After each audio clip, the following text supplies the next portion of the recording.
Hello दोस्तों, आज हम लोग बात कर रहे हैं स्नैप एग्ज़ाम की। राइट, स्नैप जो है देखिए, it is very different from CAT, है ना। ये पहली बात हमारे दिमाग में होनी चाहिए कि ये बिल्कुल वही चीज़ है कि यार यूपीएससी और एसएससी, है ना। तो कैट अगर यूपीएससी है तो ये एसएससी है। एसएससी का मतलब मैं इसलिए ऐसा बोल रहा हूँ क्योंकि जनरली हमारे पास टाइम यहाँ पर एक बहुत बड़ा बाउंडेशन होता है ना। टाइम यहाँ पर बहुत बड़ा बाउंडेशन है। 60 क्वेश्चन है, 60 मिनट्स में हमें सॉल्व करने हैं। लेकिन आपने अगर पैटर्न को ध्यान दिया होगा तो इन्होंने 25 कुछ क्वेश्चंस का दिया हुआ है एलआर में, मतलब लॉजिकल और एनालिटिकल रीजनिंग में, है ना। इंग्लिश को यानी वर्बल को इन्होंने कम दे के रखा हुआ है, 15 कुछ मार्क्स हैं, और क्वांट को इन्होंने 20 मार्क्स का, मतलब 20 क्वेश्चंस आप बोल सकते हैं, दिया हुआ है। राइट, सो इस हिसाब से अगर आप देखेंगे तो कहीं ना कहीं आप एलआर को लेकर थोड़ा तेज कर सकते हो, ऐसा कुछ अपन सोच सकते हैं, है ना। क्योंकि 25 क्वेश्चन है, ज़्यादा से ज़्यादा अटैम्प्ट भी हो सकते हैं। इंग्लिश आप तेज कर सकते हो। क्वांट में कई बार कैलकुलेशन पॉइंट ऑफ व्यू से थोड़ा सा लेंदी जा सकता है।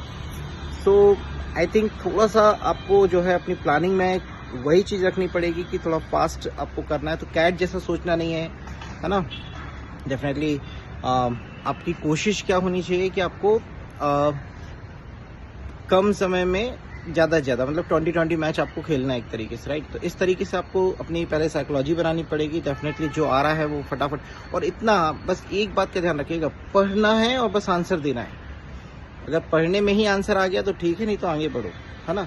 तो ये बात हमेशा ध्यान रखो कि ऐसे में ही हम इस जंग को जीत पाएंगे। जो स्नैप की जंग है वो हम तभी जीत पाएंगे। राइट, चलिए, तो ऑल द बेस्ट आपके स्नैप के एग्ज़ाम के लिए। Thank you.